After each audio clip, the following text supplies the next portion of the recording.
وما أمروا إلا ليعبدوا الله مخلصين له الدين حنفاء ويقيموا الصلاة ويؤتوا الزكاة وذلك دين القيمة۔ اس کے بعد چوتھا عنوان ہے ہمارے سامنے۔ الحمدللہ فضیلت کے بارے میں ہم سن چکے، اس کا معنی کیا ہے اس کے بارے میں جان چکے، ارکان کے بارے میں جان چکے۔ اب چوتھا عنوان ہے اس کلمے کے شروط کیا ہیں، تقاضے کیا ہیں۔ صرف زبان سے اقرار کر لیا ہم نے کافی ہے جنت کے حصول کے لیے، یا اس کے کچھ تقاضے ہیں، اس کے کچھ شروط ہیں؟ ظاہر سی بات ہے کہ اس کلمے کے شروط ہیں۔ بعض لوگ کہتے ہیں کہ کہاں کہا اللہ تعالیٰ نے کہ اس کے شروط ہیں؟ یہ شروط کہاں سے آگے؟ دوسری عبادتیں آپ کرتے ہیں، جیسے نماز پڑھتے ہیں ابھی، تو نماز کے شروط ہے یا نہیں کچھ؟ اگر کوئی بغیر وضو کے نماز پڑھ لے قبول ہو جائے گی؟ بہت خشوع کے ساتھ گڑ گڑا کر اس نے نماز ادا کی، گھنٹے تک سجدے میں رہے، لیکن بغیر وضو کے، قابل قبول ہوگی یہ نماز؟ نہیں ہوگی، کیونکہ یہ شرط ہے، اور یہ شرط اس نے کیا کی ہے؟ ختم کر دی ہے۔ یہ شرط اس نے پوری نہیں کی، اس وجہ سے اصل عبادت ہی ختم ہو گئی اس کی۔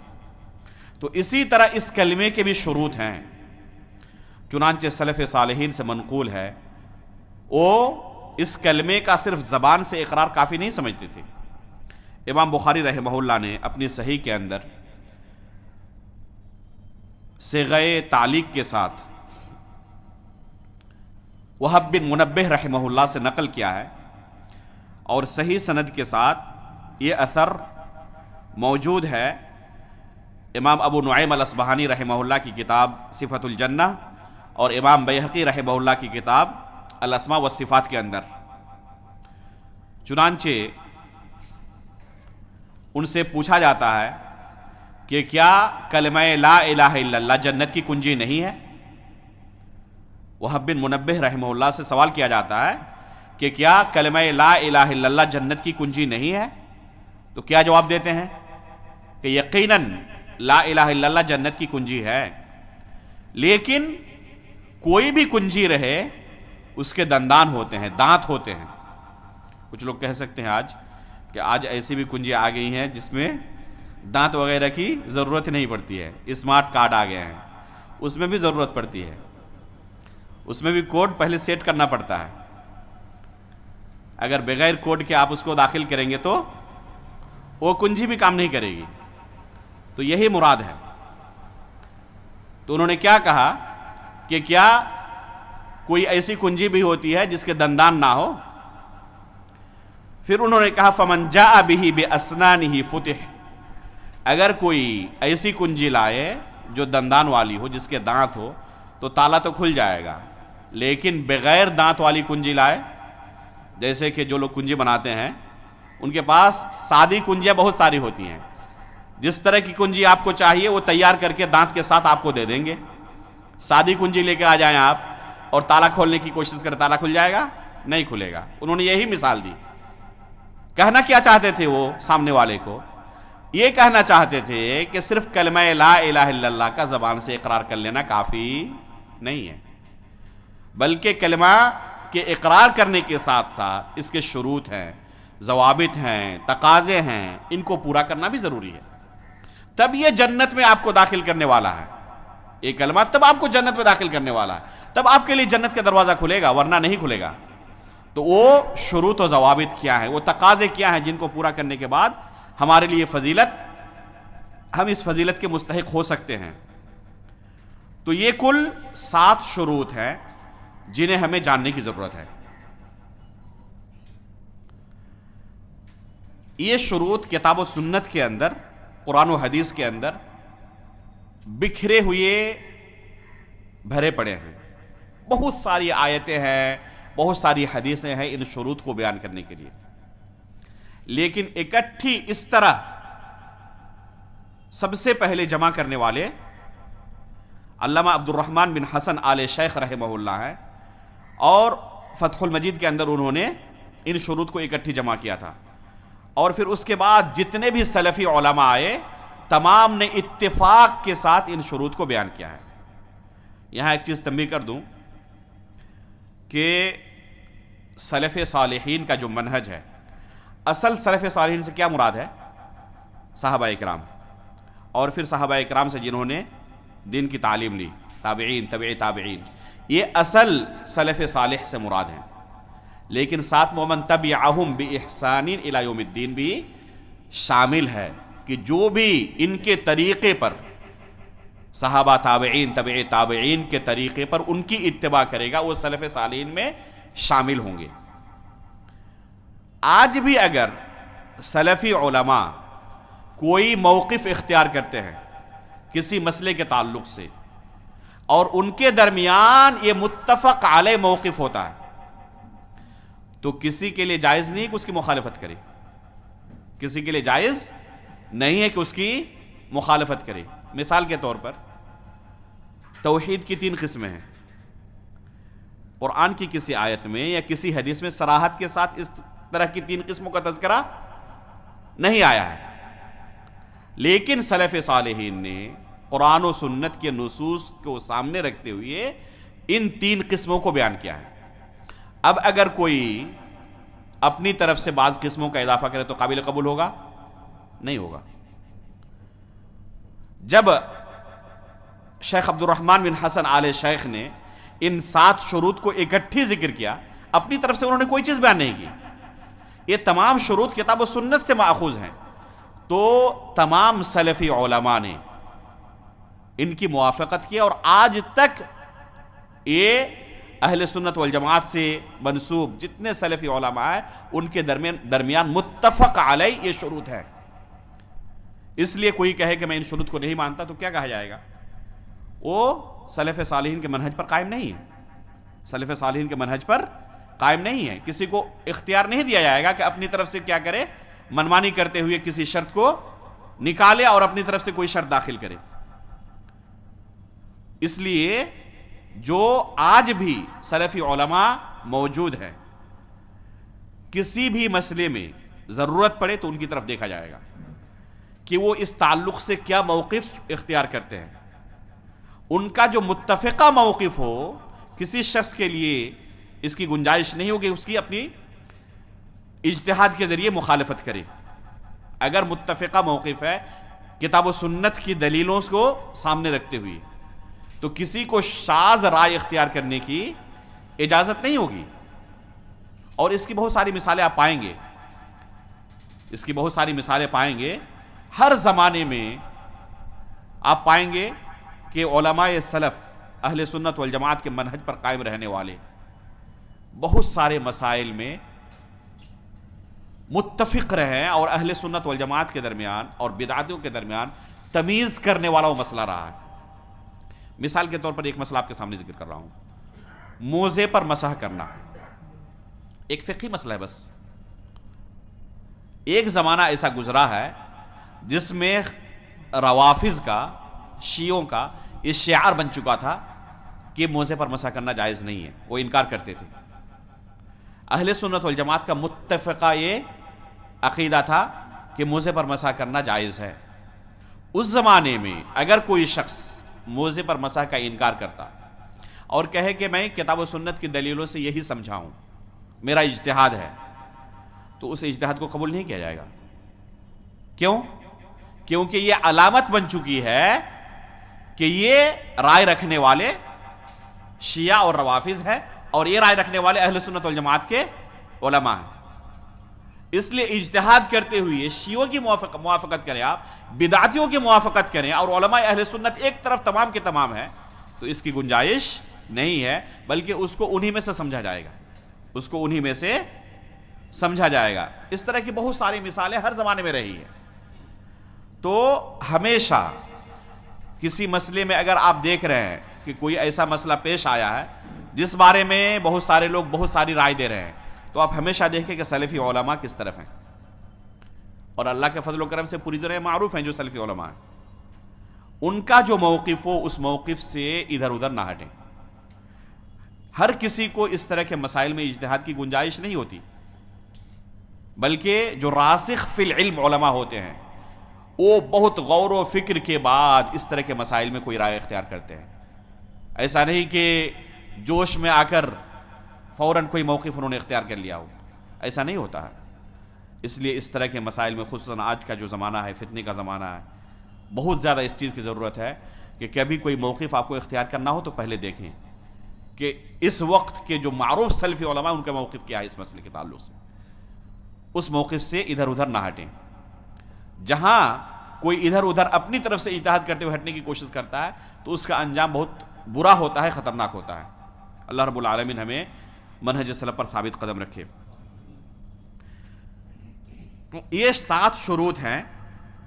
پہلی شرط ہے کہ اس کلمے کا اقرار کرنے والا علم رکھے، جانکاری رکھے کہ میں کیا کہہ رہا ہوں. طوطے کی طرح نہ رٹ لیا ہو، اس کو پتہ ہی نہ ہو کہ میں کیا کہہ رہا ہوں. اگر اسے یہ پتہ ہی نہ ہو کہ میں نے کیا کہا ہے، کس چیز کا اقرار کیا ہے، تو اس کلمے کے زبان سے ادا کرنے کی وجہ سے صرف اسے یہ فضیلت حاصل نہیں ہو جائے گی. کوئی شخص سویا ہوا ہو نیند کی حالت میں اور اس کلمے کا اقرار کر رہا ہے، بار بار اپنی زبان سے دہرا رہا ہے اور لوگ سن رہے ہیں اپنی کانوں سے، تو صرف اس کلمے کے اقرار کی وجہ سے نیند کی حالت میں کیا اسے مسلمان سمجھا جائے گا؟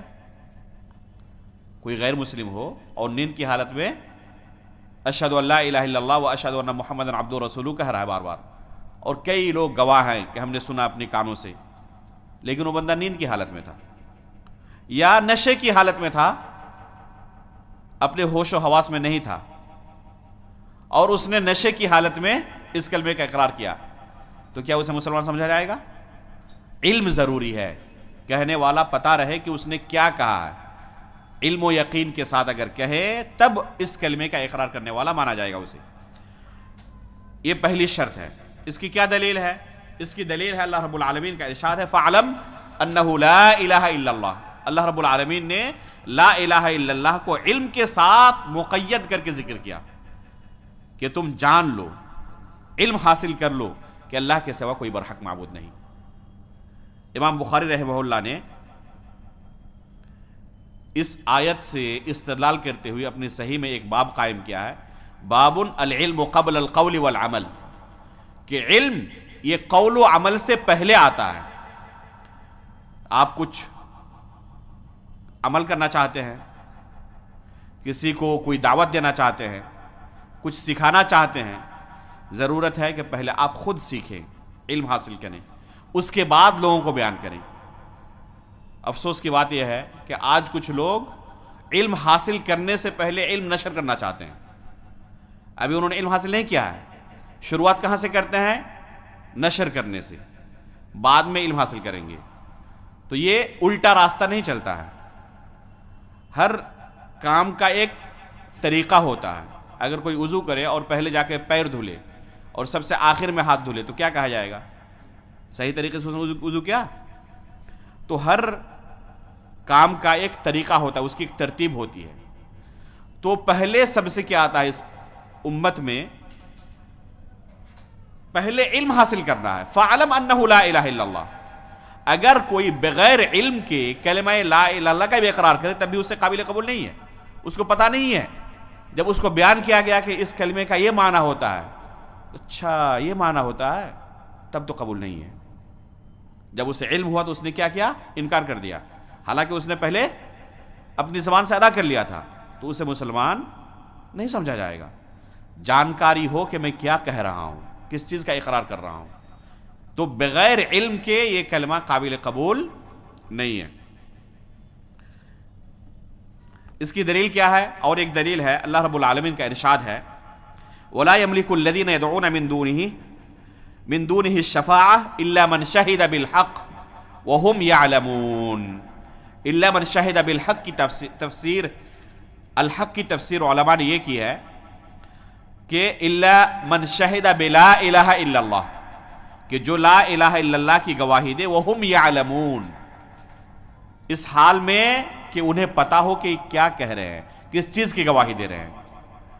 تو اللہ رب العالمین نے اس آیت کے اندر شہادت دینے کے ساتھ ساتھ علم کو ذکر کیا کہ بغیر علم کے اگر کوئی شخص کلمہ لا الہ الا اللہ کی گواہی بھی دے تو قابل قبول نہیں ہے۔ اسی طرح اللہ کے رسول صلی اللہ علیہ وسلم فرماتے ہیں من مات وهو يعلم انه لا الہ الا اللہ دخل الجنہ، کہ اگر کوئی شخص لا الہ الا اللہ کا علم رکھتا ہے اور لا الہ کا علم رکھنے کے ساتھ ساتھ اس کا اقرار کرنا، ظاہر سی بات ہے کہ مراد ہی ہے کہ لا الہ کا اقرار علم کے ساتھ کرتا ہے تو وہ شخص جنت میں داخل ہوگا۔ تو یہاں محل شاہد وَهُوَ يَعْلَمُ، وہ اس چیز کا علم بھی رکھتا ہے، اسے پتا بھی ہے کہ میں کیا کہہ رہا ہوں، تب یہ جنت میں داخل ہونے کا سبب ہے اور یہ کلمہ اسے فائدہ پہنچا سکتا ہے۔ جب اللہ کے رسول صلی اللہ علیہ وسلم نے کفار کو دین کی دعوت دی، انہیں لا الہ الا اللہ کہنے کا حکم دیا، ان سے مطالبہ کیا قولوا لا الہ الا اللہ تفلحوا، کہ تم لا الہ الا اللہ کہو کامیاب ہو جاؤ گے، تو اچھی طرح انہوں نے اس کا معنی سمجھا تھا، اسی لیے انکار کیا تھا۔ اگر نہ سمجھتے ہوتے تو انکار کرتے؟ خصوصاً اللہ کے رسول کے چچا ابو طالب زندگی بھر اللہ کے رسول کی خدمت کی، چھوٹی بڑی ہر خواہش پوری کرتے رہے، اللہ کے رسول کو کبھی مایوس نہیں کیا، لیکن جب اللہ کے رسول نے اپنے چچا سے وہ بھی آخری وقت میں کہا یا عم قل لا الہ الا اللہ کلمۃ احاج لک بہا عند اللہ، کہ چچا جان ایک بار لا الہ الا اللہ کہہ لے، اگر آپ نے اس کا اقرار آج کر لیا تو اللہ رب العالمین کے پاس میں حجت قائم کروں گا کہ میرے چچا نے لا الہ الا اللہ کہا تھا۔ آخر میں انہوں نے کیا کہا؟ انا علی ملت عبد المطلب، عبد المطلب کی ملت پر میں اس دنیا سے رخصت ہو رہا ہوں۔ یہ چچا جنہوں نے اللہ کے رسول کی ہر خواہش پوری کی، صرف اس کلمے کا زبان سے اقرار کر لینا کوئی مشکل کام تھا ان کے لیے؟ بڑی بڑی خواہشات اللہ کے رسول کی انہوں نے پوری کر دی، بلکہ دشمنوں کے بالمقابل کھڑے رہتے، اس کے باوجود بھی صرف اس کلمے کا اقرار اللہ کے رسول نے ان سے چاہا تھا، لیکن یہ ان کے لیے بھاری کیوں ہوا؟ وہ جانتے تھے کہ بھتیجا کس چیز کا مطالبہ کر رہے ہیں، اس کا معنی کیا ہے، اچھی طرح جانتے تھے، اس لیے انہوں نے اس کلمے کا اقرار گوارا نہیں سمجھا۔ وہ لوگ جو اللہ کے رسول صلی اللہ علیہ وسلم کو مجنون کہتے تھے، کاہن کہتے تھے، ساحر کہتے تھے، شاعر کہتے تھے، کس وجہ سے؟ وہ بھی اچھی طرح جانتے تھے کہ یہ جادوگر نہیں ہے، یہ پاگل نہیں ہے، لیکن کس وجہ سے؟ کیونکہ اللہ کے رسول صلی اللہ علیہ وسلم ان سے کیا کہہ رہے تھے؟ قولوا لا الہ الا اللہ، ایک اللہ کی عبادت کرو، اقرار کر لو کہ اللہ کے سوا کوئی برحق معبود نہیں، جن کی تم عبادت کرتے ہو وہ باطل معبود ہیں، یہ اقرار کرو۔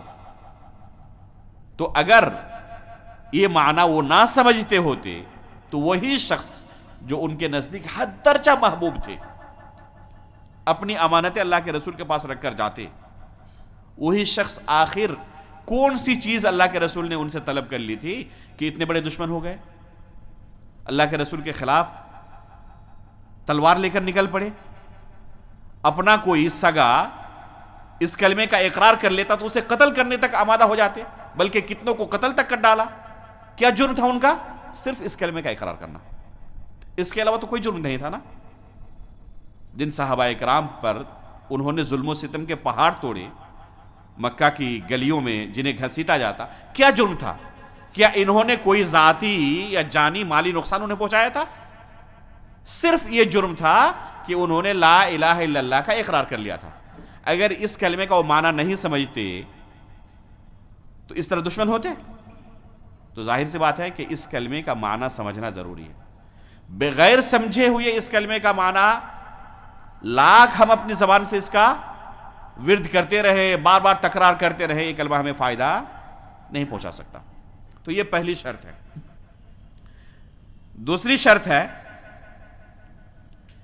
کہ الیقین المنافی للشک، یقین کے ساتھ اس کلمے کو زبان سے ادا کریں، معنی بھی سمجھ رہے ہوں، اور جب اپنی زبان سے اس کلمے کا اقرار کریں ذرہ برابر اس تعلق سے دل میں کوئی شک و شبہ نہ ہو۔ اگر کوئی شک و شبہ ہے، یقین حاصل نہیں ہوا ہے، تو یہ کلمہ اسے فائدہ نہیں پہنچا سکتا۔ ابھی چند دنوں پہلے، 1 مہینے سے بھی کم عرصہ ہوا ہوگا، فیس بک میں ایک بہت قصہ وائرل ہوا ایک پروفیسر کا، شاید آپ لوگوں نے بھی سنا ہوگا یا پڑھا ہوگا،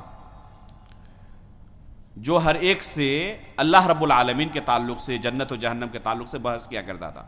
بہت بڑے پروفیسر تھے، لبرل ذہن کا ہو گیا تھا، کوئی مطمئن نہیں کر پاتا، ہر ایک سے بحث ہوتی اور ہر کوئی ہار جاتا. جو بہت بڑا پروفیسر بھی تھے، یہ بہت بڑے پروفیسر بھی تھے. آخر میں کہتے ہیں کہ ایک دودھ والے نے، جو میرے گھر آ کر روزانہ دودھ پہنچایا کرتا تھا، اس نے مجھے ہرا دیا اور میں نے اسلام قبول کر لیا. قصہ کیا ہوا؟ دودھ والے کے ساتھ ایک دن میں نے بات چیت شروع کی اور اسے کہا کہ فرض کر لو، مان لو، موت کے بعد تمہیں پتا چلے کہ جس اللہ کے بارے میں، جنت جہنم کے بارے میں سنتے تو وہ سب کچھ نہیں ہے، تو تمہیں کتنا افسوس ہوگا. یہ پروفیسر اس دودھ والے سے کہہ رہے ہیں کہ فرض کر لو مرنے کے بعد وہاں جا کر یہ پتا چلے کہ جس اللہ کے بارے میں سن رہے تھے، جنت و جہنم کے بارے میں سن رہے تھے، بہت خواہش تھی جنت کی، جہنم سے بہت ڈرے ہوئے تھے، وہاں جا کر پتا چلے کہ یہ سب کچھ نہیں ہے، تو کتنا تمہیں افسوس ہوگا. تو دودھ والے نے جواب دیا کہ اگر حقیقت میں ہو جائے کہ وہاں اللہ بھی موجود ہے، جنت جہنم بھی موجود ہے، تو آپ ذرا غور کریں کہ نقصان اٹھانے والا کون بڑا ہوگا. اگر دونوں آپشن آپ لے کر چل رہے ہیں تو دوسرا جو آپشن ہے، اس وقت اگر نہ بھی ہوا تو مجھے بہت زیادہ نقصان تو نہیں ہوگا، لیکن اگر ہو گیا تو کتنا آپ کو نقصان ہوگا، ذرا آپ بھی غور کر لیں. تو کہتے ہیں پروفیسر صاحب کہ اس کی اس بات نے میرا دماغ گھما دیا کہ حقیقت تو یہ آپشن تو دوسرا بھی ہے نا. تو اس وجہ سے میں نے کیا کیا، میں نے اسلام قبول کر لیا. یہ بہت وائرل ہوا اور بہت بھائیوں نے اس کو نشر کیا، بہت زیادہ شیئر ہوا اس واٹس ایپ میں، فیس بک میں اور دوسرے سوشل میڈیا پلیٹ فارم پر.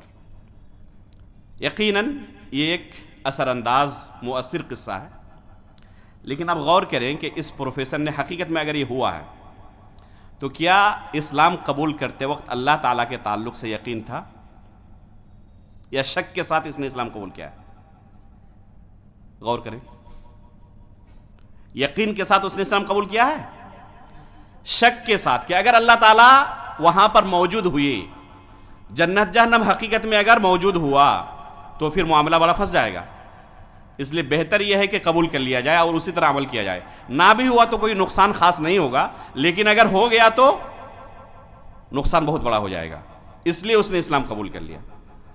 تو یہ شک کے ساتھ اسلام قبول کرنا، اگر حقیقت میں یہ قصہ صحیح ہے تو یہ مطلوب نہیں ہے. کلمہ لا الہ الا اللہ کی دوسری شرط یہ ہے کہ یقین کے ساتھ اس نے اسلام قبول کیا ہو، اس کلمے کا اقرار یقین کے ساتھ کیا ہو، ذرہ برابر بھی دل میں شک نہ ہو. اس یقین کا اثر عمل پر ظاہر ہو جاتا ہے. دل میں یقین کتنا ہے اس کا اثر یہ کہنے کی چیز نہیں ہے، عمل سے ظاہر ہو جاتا ہے کہ یقین کتنا ہے. آپ مان لیجئے کہ کسی ایسے علاقے کی طرف سفر کر رہے ہیں، آپ کے علاقے میں سخت گرمی ہے. جس وقت ہمارے ہاں گرمی ہوتی ہے، لندن میں اور آسٹریلیا وغیرہ میں سخت سردی ہوتی ہے. وہاں کا آپ کو سفر کرنا ہو، کئی دن رکنا ہو، تو کیا کریں گے آپ؟ سردی کے لباس اپنے ساتھ لے کر جائیں گے نہیں جائیں گے؟ یہ یقین ہے، شک نہیں ہے. اسی طرح سے انسان عمل بھی کرتا ہے، چاہے وہ مسلمان ہو چاہے کافر ہو، اسی طرح عمل بھی کرتا ہے. یقین کس کو کہتے ہیں؟ ایک صحابی کا قصہ سنیں. صحیح بخاری کے اندر امام بخاری نے اس قصے کو ذکر کیا ہے. غزوہ احد کا واقعہ ہے. ایک صحابی پوچھتے ہیں اللہ کے رسول، اگر اس جنگ میں جا کے میں شہید ہو جاؤں، قتل کر دیا جاؤں، تو مجھے کیا ملے گا؟ تو اللہ کے رسول فرماتے ہیں جنت. کھجور کھا رہے تھے، وہیں پھینک دیے. کہہ رہے ہیں کہ اگر میں ان کھجوروں کو کھاتا رہا تو بہت تاخیر ہو جائے گی.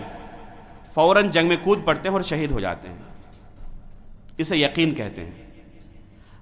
فرض کر لیں کہ ذرہ برابر بھی، ابھی ذرہ کس کو کہتے ہیں ہم نے بیان کیا تھا، ذرہ برابر بھی شک رہتا تو اپنی جان دے سکتا تھا؟ ذرہ برابر بھی اگر شک رہتا اللہ رب العالمین کے تعلق سے، جنت کے تعلق سے، تو اس طرح اپنی جان تو قربان نہیں کر سکتا ہے۔ تو یہ یقین چاہیے اللہ رب العالمین کے تعلق سے۔ شک اگر دل میں داخل ہو گیا تو وہ شخص مؤمن نہیں ہے، اس کلمے کا اقرار کرنے والا نہیں مانا جائے گا۔ تو یہ دوسری شرط ہے۔ اس کی دلیل کیا ہے؟ اللہ رب العالمین نے قرآن کریم کے اندر کہا ہے انما المؤمنون الذین آمنوا باللہ ورسولہ ثم لم يرتابوا وجاہدوا باموالہم وانفسہم فی سبیل اللہ اولئک هم الصادقون۔ اللہ رب العالمین نے یہاں مؤمنین کی صفت بیان کرتے ہوئے کیا کہا؟ لم یرتابوا، کہ وہ شک نہیں کرتے۔ اور پھر اللہ رب العالمین نے منافقین کی بھی صفت بیان کی قرآن کے اندر، اور ان کی صفت بیان کرتے ہوئے کیا بیان کیا ہے؟ انما یستأذنک الذین لا یؤمنون باللہ والیوم الآخر وارتابت قلوبہم، کہ ان کے دل کے اندر شک و شبہ رہتا ہے۔ تو ایک مومن کی صفت اللہ نے کیا بیان کی؟ ان کے دل میں شک نہیں رہتا۔ اور ایک منافق کی صفت اللہ نے کیا بیان کی؟ کہ ان کے دل کے اندر شک و شبہ رہتا ہے۔ اقرار تو وہ بھی کرتے ہیں نا بظاہر کلمہ لا الہ الا اللہ کا، لیکن شک کے ساتھ، یقین کے ساتھ نہیں۔ تو اس کلمے کی ایک بنیادی شرط یہ ہے کہ یقین کے ساتھ اس کا اقرار کرے، شک و شبہ کے ساتھ نہیں، تب یہ کلمہ اسے جنت لے جانے والا ہے، اس کے لیے جنت واجب ہو جاتی ہے، جنت سے محروم نہیں رہتا وہ۔ لیکن جس کے دل میں شک ہو اس کے لیے فضیلت نہیں ہے۔ اور بھی بہت ساری دلیلیں ہیں، لیکن وقت کی کمی کی وجہ سے دلیلوں کو میں ابھی یہ کر رہا ہوں۔ تیسری شرط ہے القبول المنافی للرد، کہ شرح صدر کے ساتھ اس کلمے کو قبول بھی کرے، رد نہ کرے۔ اگر تکبر دل میں داخل ہو جائے، اگر رد کا جذبہ دل کے اندر داخل ہو جائے، تو اس کلمے کا اقرار کرنے والا وہ بندہ نہیں مانا جائے گا، اس کلمے کو قبول کرنے والا ہو۔ اللہ رب العالمین نے قرآن کریم کے اندر بیان کیا ہے انہم کانوا اذا قیل لہم لا الہ الا اللہ یستکبرون، کہ جب ان سے کہا جاتا ہے کہ لا الہ الا اللہ کا اقرار کرو تو کیا کرتے ہیں وہ؟ یستکبرون، تکبر کا اظہار کرتے ہیں۔ اور تکبر کا اظہار کرنا کیا ہے؟ قبول کرنے کے منافی ہے۔ تو ایک مومن کی صفت یہ ہونی چاہیے کہ قبول کر لے، رد نہ کرے۔ اگر رد کی صفت اس کے اندر پائی گئی تو اسے قبول کرنے والا نہیں مانا جائے گا، اور اس کلمے کا حقیقت میں اقرار کرنے والا نہیں مانا جائے گا۔ اسی طرح اللہ کے رسول صلی اللہ علیہ وسلم کی ایک مشہور حدیث ہے، صحیح بخاری اور صحیح مسلم دونوں کے اندر یہ حدیث ہے، لمبی حدیث ہے، جس میں اللہ کے رسول نے آخر میں کہا ہے وَمَثَلُ مَن لَّمْ يَرْفَعْ بِذَلِكَ رَأْسًا وَلَمْ يَقْبَلْ هُدَى اللَّهِ الَّذِي أُرْسِلْتُ بِهِ، کہ جو شخص میری اس دعوت کو قبول نہ کرے، اللہ رب العالمین کی طرف سے جس ہدایت کو لے کر میں آیا ہوں اس ہدایت کو قبول نہ کرے، تو اس شخص کی مثال کس طرح ہے؟ ایسی زمین کی طرح ہے جو چٹیل ہے۔ بارش کا پانی ہو، بارش نازل ہو تو اس چٹیل میدان میں پانی جذب نہیں ہو سکتا، اس نے خود فائدہ کچھ نہیں اٹھایا، اور چٹیل میدان ہونے کی وجہ سے، اور وہ گہرا بھی نہیں ہے، وہاں پر پانی جمع بھی نہیں ہو سکتا، کیا ہو جائے گا؟ ادھر ادھر پھیل جائے گا، اور نہ خود اس نے کوئی فائدہ اٹھایا نہ دوسروں کو فائدہ پہنچایا۔ تو اسی طرح وہ شخص جس کے پاس میں اللہ رب العالمین کی طرف سے ہدایت لے کر آیا لیکن اس نے قبول نہیں کیا اس ہدایت کو، تو اسی چٹیل میدان کی طرح ہے جس پر بارش کا پانی نازل تو ہوتا ہے، نہ خود فائدہ اٹھاتا ہے نہ دوسروں کو فائدہ پہنچاتا ہے، دوسروں کے لیے فائدے کا سبب بنتا ہے۔ تو ایسے شخص کی مثال اسی طرح ہے۔ تو اللہ کے رسول صلی اللہ علیہ وسلم نے کس اہم نقطے کی طرف اشارہ کیا؟ وَلَمْ يَقْبَلْ هُدَى اللَّهِ، اس نے قبول نہیں کیا۔ تو یہ کافر کی ایک اہم علامت اللہ کے رسول نے بیان کی کہ اس کے اندر قبول کی صفت نہیں ہوتی ہے۔ ایک مومن کی صفت یہ ہونی چاہیے، اللہ رب العالمین نے کہا ہے اس کے رسول نے کہا ہے ہمیں قبول ہے، وہاں پر ہمیں کوئی شک و شبہ نہیں ہے۔ اللہ رب العالمین کی طرف سے آ گیا تو یہاں پر ہم اب کوئی شک و شبہ کا اظہار نہیں کرتے، اسے رد نہیں کرتے، چاہے ہمارے عقل کے اندر آئے چاہے ہمارے عقل کے اندر نہ آئے۔ اللہ کی طرف سے ہے، اللہ کے رسول کی طرف سے ہے تو آمنا صدقنا، اللہ کی طرف سے، اللہ کے رسول کی طرف سے ہر چیز قبول ہے، کوئی چیز رد نہیں کرتے۔ افسوس کی بات ہے کہ بہت سارے لوگ جو اپنے آپ کو مسلمان کہتے ہیں، اپنی خواہش کے مخالف ہونے کی وجہ سے بے شمار حدیثوں کو رد کر دیتے ہیں۔ اس سے پہلے شاید 1 سال یا 2 سال پہلے منکرین سنت پر ایک کانفرنس دوستو احباب کر چکے ہیں۔ آپ نے سنا ہوگا کہ کون لوگ ہیں اس امت کے اندر جو حدیث رسول کو رد کر دیتے ہیں، قبول نہیں کرتے۔ یہ صفت ایک مسلمان کی نہیں ہونی چاہیے۔ ایک لمبا باب ہے یہ رد کرنے والا، اور جو حقیقت میں سنت کو رد کرتا ہے وہ صرف سنت کو رد نہیں کرتا، قرآن کو بھی رد کرتا ہے، اور اگر غور سے دیکھا جائے تو صرف قرآن اور سنت کو رد نہیں کرتا، شریعت کو بھی رد کرتا ہے۔ بے شمار اس کی مثالیں ہیں۔ وہ بظاہر سنت سے شروعات کرتے ہیں لیکن آخر میں نتیجہ نکلتا ہے کہ قرآن پر بھی اسے اطمینان نہیں ہے، قرآن بھی اسے اسی طرح قبول نہیں ہے جس طرح نازل ہوا ہے، اپنی خواہش کے مطابق ہو تو بس قبول ہے۔ ایک شخص میرے سامنے آیا صحیح بخاری کی ایک حدیث لے کر، کہہ رہا ہے کہ قرآن میں اللہ تعالیٰ نے کہا ہے ابراہیم علیہ السلام کے بارے میں صدیق النبیہ، کہ وہ کیا تھے؟ سچے نبی تھے، اور صحیح بخاری کی اس حدیث میں ہے کہ انہوں نے 3 مرتبہ جھوٹ بولا ہے، کذبات ثلاثہ والی حدیث۔ تو کیا اس کو بھی قبول کرنا پڑے گا جو قرآن کے مخالف ہو؟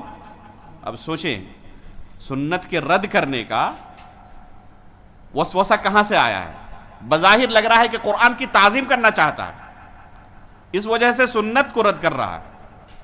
میں نے اس بھائی سے کہا کہ آخر بتائیں کہ آخر کون سے ایسے 3 جھوٹ ہیں جن کا تذکرہ اس حدیث میں آیا ہوا ہے اور آپ کو قبول نہیں ہے؟ تو اس بھائی نے کہا کہ ایک جھوٹ تو یہ ہے کہ خود اپنے ہاتھوں سے ان کے بتوں کو توڑا تھا، لیکن جب لوگوں نے پوچھا کہ کس نے توڑا ہے تو کیا کہا؟ جواب میں کیا کہا تھا؟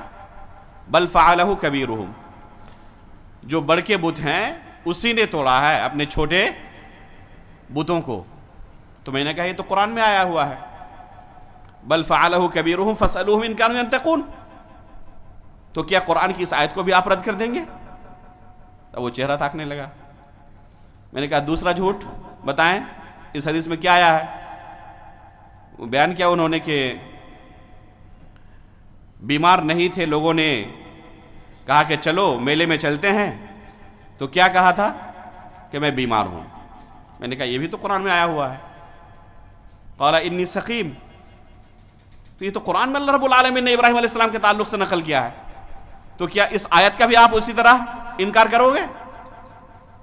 تب وہ حیران و پریشان۔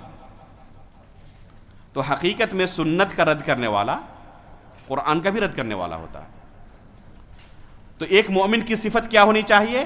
قبول کا، رد نہ کرے کسی چیز کو، شریعت سے ثابت ہے ہمیں قابل قبول ہے، ہم اس کو رد نہیں کر سکتے۔ اس کا صحیح معنی کیا ہے ہم دیکھیں گے، سلف صالح نے اس کا صحیح معنی کیا بیان کیا ہے۔ چوتھی شرط یہ ہے کہ انقیاد کی صفت ہو، جس کا اردو میں آپ ترجمہ کر سکتے ہیں، اس کی تعبیر کر سکتے ہیں کہ سرے تسلیم خم کر دینا، اپنی خواہش کے خلاف گرچہ ہو۔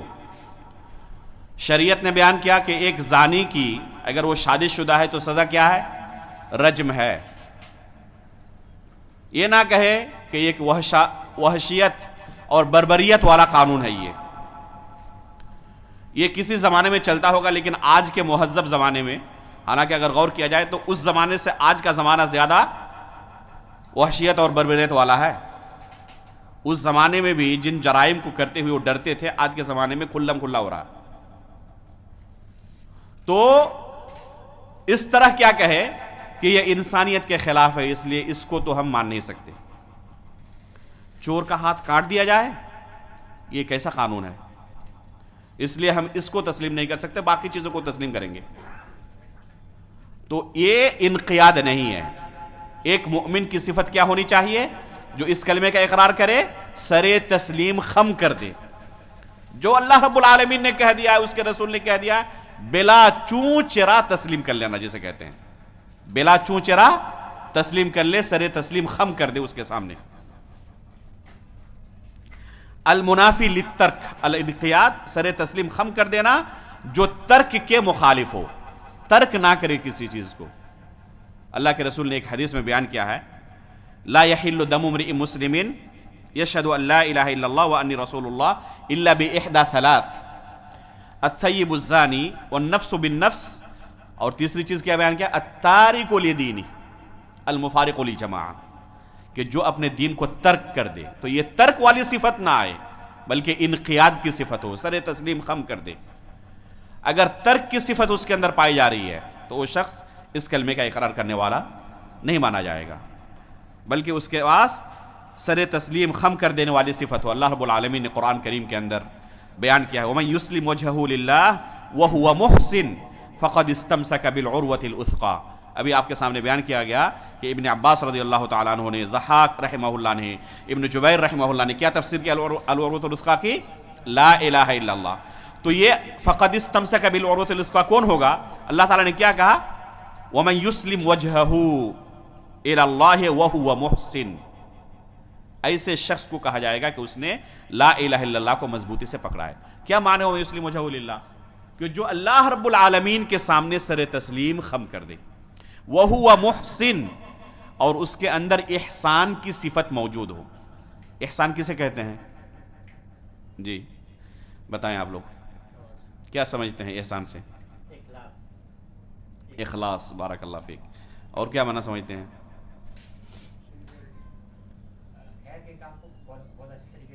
ماشاء اللہ، احسن، بارک اللہ فیک. یہ ہے احسان کا معنی. اللہ کے رسول نے خود اس کا معنی بیان کیا ہے، ان تعبد اللہ کأنک تراہ فإن لم تکن تراہ فإنہ یراک. یہ ہے اعلیٰ درجہ عبادت کا. ایک انسان اللہ کی عبادت اس طرح کرے خشوع خضوع کے ساتھ کہ گویا کہ وہ اللہ رب العالمین کو دیکھ رہا ہے. کیوں کہا گویا کہ؟ کیونکہ حقیقت میں اس دنیا میں اللہ تعالیٰ کو دیکھنا ممکن نہیں ہے. اسی لیے جو شخص اس طرح اللہ کی عبادت کرے، اللہ رب العالمین نے اس کے لیے اسی طرح کا بدلہ رکھا ہے. للذین احسنوا الحسنى والزیادہ. اللہ تعالیٰ نے کیا کہا؟ للذین احسنوا الحسنى والزیادہ، جو احسان کے درجے پر فائز ہو جائے. تو اللہ رب العالمین نے ایسے لوگوں کے لیے حسنہ رکھا ہے، اور حسنہ کی تفسیر خود اللہ کے رسول نے کی ہے کہ اس سے مراد جنت ہے. وزیادہ، اور زیادہ سے کیا مراد ہے؟ اس کی تفسیر ہے اللہ رب العالمین کی رؤیت. تو جو اس نظریے کے ساتھ اللہ کی عبادت کرے، گویا کہ وہ اللہ کو دیکھ رہا ہے. اس دنیا میں تو نہیں دیکھ پائے گا، لیکن اللہ تعالیٰ وہ یقیناً جنت میں دیکھے گا. اللہ رب العالمین اس سے ہمیں محروم نہ کرے. تو یہ ہے کہ سر تسلیم خم کر دینا اللہ رب العالمین کے سامنے. پانچویں شرط ہے الصدق المنافی للکذب، کہ سچا ہو اس کلمے کو زبان سے ادا کرنے میں، ذرہ برابر بھی اس میں جھوٹ کا شائبہ نہ ہو، جھوٹا نہ ہو. منافقین بھی اس کلمے کا اقرار کرتے تھے، لیکن اللہ تعالیٰ نے کیا کہا ہے قرآن کریم کے اندر؟ اللہ رب العالمین نے انہیں قرآن کریم کے اندر جھوٹا کہا ہے. ایک سورہ ہی اللہ تعالیٰ نے نازل کی جس کا نام کیا ہے؟ سورۃ المنافقین. تو یہ منافقین کی صفت اللہ رب العالمین نے بیان کی ہے کہ منافقین کیا ہے؟ جھوٹے ہوتے ہیں. تو یہ شخص جو کلمے کا اقرار کرنے والا ہو، منافقین کی صفت اس کے اندر نہ ہو، بلکہ اس کلمے کے اقرار میں سچا ہو. اس کلمے کے اقرار میں سچا ہو، اس کے اندر سچائی کی صفت ہو. جو کچھ کہا ہے دل کے اندر وہی ہو، اس کے اندر کوئی دوسری چیز نہ ہو، جھول نہ ہو. اللہ رب العالمین نے قرآن کریم کے اندر کہا ہے مومنین کی صفت بیان کرتے ہوئے، اور ساتھ میں کفار کی بھی صفت بیان کرتے ہوئے، احسب الناس ان یترکوا ان یقولوا آمنا وهم لا یفتنون ولقد فتنا الذین من قبلهم فلا يعلمن اللہ الذین صدقوا ولا يعلمن الكاذبین. اس آیت میں اللہ تعالیٰ نے مومنین کی صفت کیا بیان کیا؟ فلا يعلمن اللہ الذین صدقوا، کہ یہ سچے ہوتے ہیں اپنے دعوے میں، جو اقرار کرتے ہیں سچائی کے ساتھ اقرار کرتے ہیں۔ وَلَيَعْلَمَنَّ الْكَاذِبِينَ، اور کفار و منافقین کی صفت اللہ نے یہ بیان کی کہ یہ جھوٹے ہوتے ہیں اپنے دعوے میں، یہ سچائی کے ساتھ اس چیز کا اقرار نہیں کرتے۔ اسی طرح منافقین کے بارے میں اللہ نے قرآن میں کیا کہا؟ فی قلوبہم مرض فزادہم اللہ مرضا وَلَهُمْ عَذَابٌ عَلِيمٌ بِمَا كَانُوا يَكْذِبُونَ۔ کس وجہ سے ان کو یہ دردناک عذاب دیا جائے گا؟ کیونکہ یہ جھوٹے تھے، سچائی کے ساتھ نہیں، جھوٹ کے ساتھ اس کلمے کا اقرار کرتے تھے۔ تو اگر کسی کے یہاں یہ جھوٹ کا شائبہ پایا گیا، سچائی کے ساتھ، صدق دل کے ساتھ اس نے اس کلمے کا اقرار نہیں کیا ہے، تو یہ کلمہ اسے فائدہ نہیں پہنچا سکتا۔ اللہ کے رسول صلی اللہ علیہ وسلم کی ایک حدیث ہے صحیح بخاری کے اندر، فرماتے ہیں ما من احد یشہد ان لا الہ الا اللہ وان محمد رسول اللہ صدقا من قلبہ الا حرمہ اللہ علی النار۔ صحیح بخاری کی روایت ہے کہ اللہ رب العالمین اس کلمے کو جو زبان سے اقرار کرے گا اس پر جہنم کو حرام کر دے گا۔ الا حرمہ اللہ علی النار، لفظ پر غور کریں کہ اللہ رب العالمین اس پر جہنم کو حرام کر دے گا۔ اسی طرح کی حدیثوں سے شروع میں جو ہم نے بیان کیا کہ ایک گمراہ فرقہ پیدا ہوا ہے مرجیہ کا، جو ظاہری معنی اخذ کرتے ہیں اور وعید کی جتنی حدیثیں ہیں تمام کو ترک کر دیتے ہیں اور کہتے ہیں کہ اس کے لیے جہنم حرام ہو گئی ہے، اب وہ جہنم میں کبھی جا نہیں سکتا۔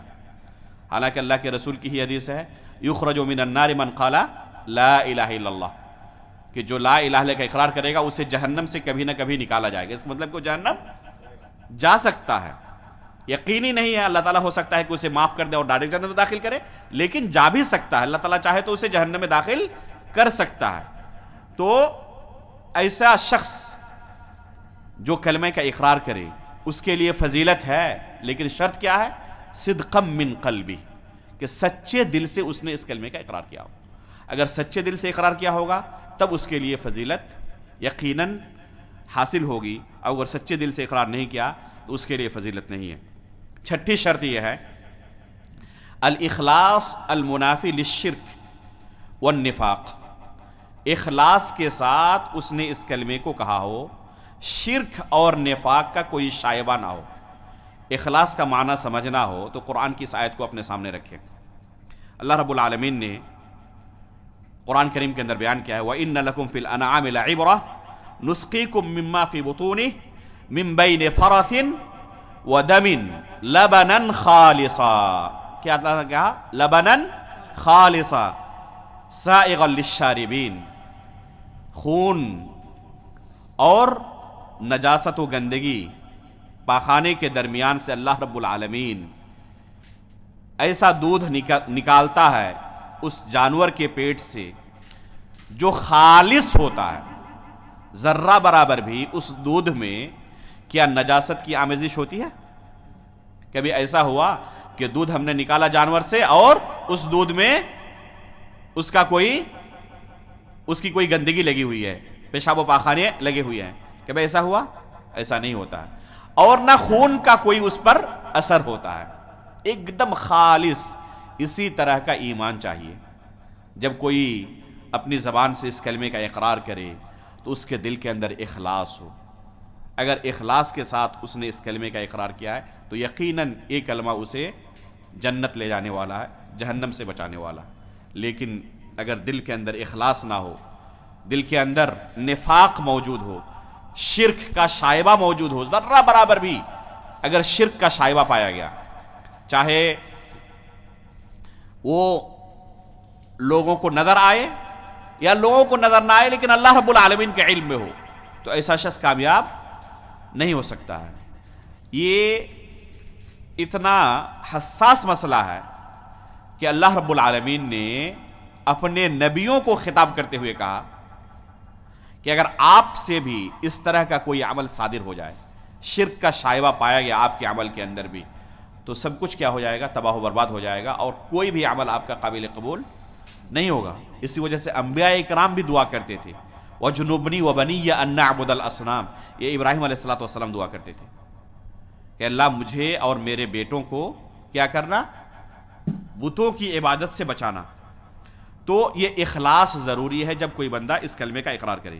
اللہ رب العالمین نے قرآن کریم کے اندر بیان کیا ہے وما امروا الا ليعبدوا الله مخلصین له الدین حنفاء، کہ ان کو کس چیز کا حکم دیا گیا ہے کہ وہ اخلاص کے ساتھ اللہ کی عبادت کریں.